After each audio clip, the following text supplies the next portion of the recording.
Yes, students, today we will learn some complementary angle relations. What are complementary angles? If two angles are having some 90 degree, that two angles are known as complementary angles. So today we will derive some relations between trigonometric ratios related to the complementary angles. Suppose we are having any right angle triangle. Suppose this is a right angle. Suppose this is any angle theta. ठीक है जी. Then what will be the value of this angle? Suppose this is A, this is B, and this is C. As we know, sum of all angles in triangle is 180 degree. हाँ जी, ये अपन पता है कि triangle ਦੇ तीनों angle का सम की ਹੁੰਦਾ जी 180 degree. Angle sum property of triangle. Now angle A की वैल्यू ਆਪਾਂ ਕੀ ਲੈਟ ਕੀਤੀ ਹੈ ਥੀਟਾ. एंगल बी कितना है जी 90. तो उतो एंगल सी की वैल्यू कितनी आ जाएगी जी. देखो 90 इधर प्लस इधर की हो जाएगा माइनस. हाँ जी 180 माइनस 90. थीटा भी प्लस है थीटा की हो जाएगा माइनस हो जाएगा. तो एंगल सी की वैल्यू कितनी आ गई 90 माइनस थीटा. 180 के ਵਿੱਚੋਂ 90 माइनस किया कितना आ गया 90. Theta as it is. So angle C की होएगा जी 90 माइनस थीटा. और we can say angle A और angle C both are complementary angles. Yes और नो? क्योंकि दोनों एंगल का सम कितना आ रहा है जी 90 degree. So we can say these are the complementary angles. Check कर लो जी angle A plus angle C 90 आ रही है कि नहीं. एंगल ए कितना है जी थीटा और एंगल सी कितना है जी 90 माइनस थीटा. आ minus theta plus theta cut हो गया 90 आ रहा है ना सम. अगर दो एंगल का सम 90 आ जाता तो उन्होंने की बोलते हैं कॉम्प्लीमेंट्री एंगल्स. सो इन्होंने ही रिलेशन ट्राई करेंगे. ठीक है जी. हम जे मैं साइन थीटा कैलकुलेट करा साइन थीटा. हाँ जी थीटा का ओपोजिट की होंगे परपेंडिकुलर. परपेंडिकुलर कौन है इतने बी सी. तो राइट एंगल का ओपोजिट कौन होंगे हाइपोटेन्यूज. हाइपोटेन्यूज कौन है ए सी. तो साइन थीटा की वैल्यू निकल गई जी. सेम मैं ड्राइव करा कोस 90 माइनस थीटा इस एंगल का मतलब कहना मतलब कि कोस सी फाइंड कर रही है और सी कितना से 90 माइनस थीटा. हम एदा ओपोजिट कौन है बी ए परपेंडिकुलर होएगा तो ये हाइपोटेन्यूज तो यह बेस होएगा. कोस का फॉर्मूला क्या होंगे बेस अपॉन हाइपोटेन्यूज. बेस कौन है हम क्योंकि एंगल का ओपोजिट तो परपेंडिकुलर होंगे ये अपना हाइपोटेन्यूज हैगा. हाइपोटेन्यूज तो फिक्स रहता है. हम ये परपेंडिकुलर है बट कोस का फॉर्मूला क्या होंगे बी अपॉन एच. तो बी कौन है इतने बी सी. एच तो सेम रहेगा ए सी. हम देखो दोनों की वैल्यू सेम आ रही है B C upon A C B C upon A C. So we can say sine theta is equals to cos 90 minus theta. ठीक है जी. और अगर ये ओपोजिट करते हैं हम आप रिलेशन जो इंपोर्टेंट है आप डायरैक्ट लर्न रखना है. जे हूँ मैं साइन 90 माइनस थीटा फाइंड करा पहला मैंने साइन थीटा कैलकुलेट कराया ना. हूँ मैं साइन 90 माइनस थीटा मतलब साइन सी फाइंड कर रही हूँ. ये ओपोजिट कौन है बी ए. ये फॉर्मूला क्या परपेंडिकुलर अपॉन हाइपोटेन्यूज. परपेंडिकुलर कितना है हूँ ए बी तो हाइपोटेन्यूज तो सेम रहेगा ए सी. हूँ फाइंड करो cos theta. Cos theta theta का ओपोजिट कौन है जी बी सी. ये तो परपेंडिकुलर है बट कोस का फॉर्मूला क्या होंगे बी अपॉन एच. जी ए परपेंडिकुलर तो ये बेस होया हूँ ए बी अपॉन ए सी. देखो दोनों वैल्यू सेम आ रही ने ना. So we can say sine 90 minus theta कि इक्वल होंगे जी कोस थीटा. सो आप याद रखना है जो दो एंगल्स कॉम्प्लीमेंट्री होन तो उन्होंने कॉम्प्लीमेंट्री एंगल्स के साइन कोस के इक्वल होंगे जी. ठीक है जी.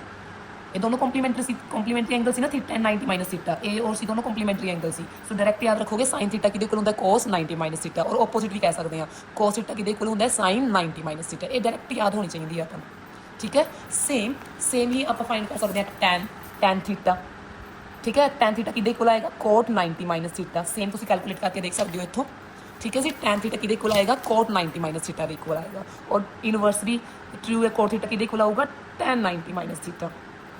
नेक्स्ट सीकेंट थीटा कि इक्वल आएगा जी कोसिकेंट 90 माइनस थीटा. और कोसिकेंट कि इक्वल आएगा जी सीकेंट 90 माइनस थीटा. सो ये डायरैक्ट लर्न होनी चाहिए. दो आप पीछे की मैं ऊपर लिख रही हूँ. साइन थीटा कि इक्वल आया सी कोस 90 माइनस थीटा और कोस कि इक्वल आया सी जी साइन 90 माइनस थीटा. ठीक है जी. ये अपन डायरैक्ट लर्न होनी चाहिए कि या तो मैं एक दोनों एक साइन के कोस ने समझा भी दी किमें आईया ये. ठीक है जी. जस्ट आ वाली एक ट्राइंगल ही जिस एक राइट एंगल से एक थीटा से. तो थर्ड एंगल आप कढ़िया कि आया 90 माइनस थीटा. फिर आप चेक किया कि जो दोनों एंगल से कॉम्प्लीमेंट्री एंगल से क्योंकि दोनों का सम की आ रहा 90. तो कॉम्प्लीमेंट्री एंगल्स के साइन कोस के इक्वल होंगे कोस साइन के इक्वल होंगे टैन कोट टैन दे सीकेंट कोसिकेंट दे और कोसिकेंट सीकेंट दे.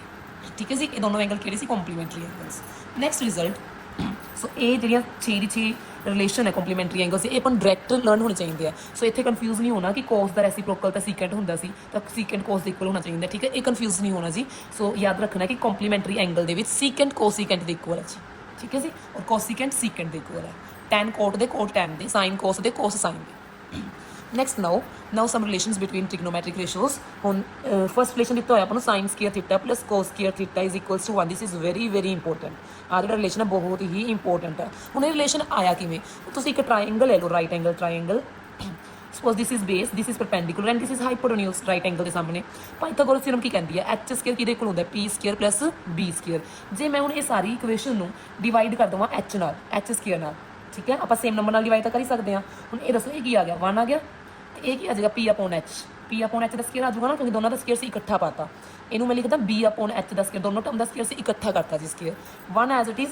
ਹੁਣ ਇਹ ਦੱਸੋ P अपॉन H ਕਿਹਦਾ ਫਾਰਮੂਲਾ ਹੁੰਦਾ? ਸਾਈਨ ਦਾ ਹੁੰਦਾ ਨਾ, ਕਿਹਦਾ ਫਾਰਮੂਲਾ ਹੁੰਦਾ ਇਹ? ਸਾਈਨ ਦਾ। ਔਰ B अपॉन H ਕਿੰਨਾ ਹੁੰਦਾ? ਕੋਸ ਦਾ। So this is how we got this relation, ਠੀਕ ਹੈ ਜੀ। Remember this relation. ਅਗਰ ਸੇਮ ਪਾਈਥਾਗੋਰਸ ਥਿਊਰਮ ਨੂੰ ਆਪਾਂ ਡਿਵਾਈਡ ਕਰ ਦਈਏ, theorem is H square is equals to P square plus B square. ਜੇ ਹੁਣ ਮੈਂ ਡਿਵਾਈਡ ਕਰਾਂ ਇਹਨਾਂ ਨੂੰ, ਹੁਣ ਆਪਾਂ ਨੈਕਸਟ ਰਿਲੇਸ਼ਨ ਆਪਣੇ ਕੋਲ ਹੁੰਦਾ 1 + tan square theta is equal to secant square theta, ਠੀਕ ਹੈ ਜੀ। ਨੈਕਸਟ ਰਿਲੇਸ਼ਨ ਇਹ ਹੁੰਦਾ ਸੈਕਿੰਡ। ਦੇਖੋ ਇਹ ਆਇਆ ਕਿਵੇਂ, ਜੇ ਮੈਂ ਹੁਣ ਸਾਰੀ ਇਕੁਏਸ਼ਨ ਨੂੰ B ਸਕੇਅਰ ਨਾਲ ਡਿਵਾਈਡ ਕਰਦਾ, B square B square B square. ਹੁਣ ਇਹ ਇਕੱਠੋ ਕੇ ਕਿੰਨਾ ਆ ਗਿਆ 1। ਪਹਿਲਾਂ ਇਹਨੂੰ ਇਕੱਠਾ ਲਿਖ ਲਓ, H अपॉन B ਦਾ ਸਕੇਅਰ। ਇਹਨੂੰ ਕੀ ਲਿਖੋਗੇ ਜੀ? P अपॉन B ਦਾ ਸਕੇਅਰ। ਇਹ ਕੀ ਹੋ ਗਿਆ 1, ਠੀਕ ਹੈ ਜੀ। ਹੁਣ H अपॉन B ਕਿਹਦਾ ਫਾਰਮੂਲਾ ਹੁੰਦਾ? ਚਲੋ ਇਹ ਨਹੀਂ ਪਤਾ, B अपॉन H ਕਿਹਦਾ ਹੁੰਦਾ? ਕੋਸ ਦਾ ਹੁੰਦਾ ਨਾ, ਔਰ ਕੋਸ ਦਾ ਆਪੋਜ਼ਿਟ ਕੌਣ ਹੁੰਦਾ? ਸੀਕੈਂਟ। ਰੈਸੀਪ੍ਰੋਕਲ ਹੈ ਨਾ ਇਹ B अपॉन H ਦਾ, H अपॉन B। ਇਹ ਕਿਹਦਾ ਫਾਰਮੂਲਾ ਹੁੰਦਾ ਜੀ? ਸੀਕੈਂਟ ਦਾ।